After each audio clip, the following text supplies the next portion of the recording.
You're now ready to assemble your mood light. This is the order in which you need your base pieces to be set out. Make sure you remove your protective film. Sometimes it's on both sides. This makes a big difference, so make sure you do that. You then need 3 of these small little nuts, 3 bolts and 2 small screws, and then your electronics and your plastics piece. So the first thing that you need is this back piece here. You'll see that it's got 2 little holes and a square cut out. That's to fit your switch in, and the idea is that you're able to move the switch when it's in the back.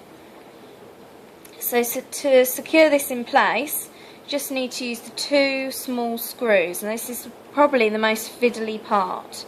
You can do it with your fingers, or you might find it easier to just use a small screwdriver.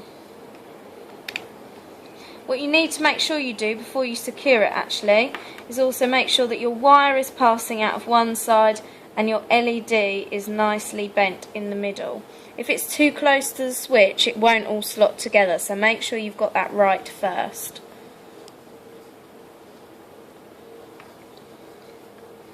It's not the end of the world if you can't get both of your screws in, but it does just tend to look better. Sometimes it puts up a bit of a fight.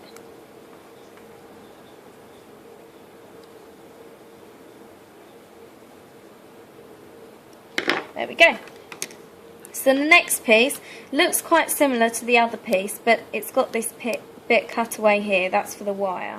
Now what I find easier is to use one of these bolts just to hold all the layers in place as I'm stacking them together.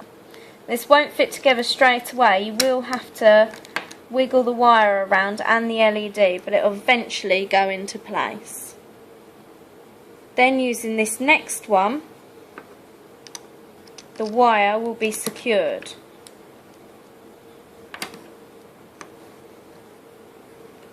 And then this next layer, you then have to put the clear plastic piece in. Now it's best to have the design so that it's facing you rather than backwards. Then these next 2 bits are exactly the same, but they secure the plastic in place and protect the electronics. And then the last part, the front. So you might have to give it a little bit of a wiggle and a bit of a tap and to get everything lined up. Then you use your bolts, push those through, tighten it up with the nuts.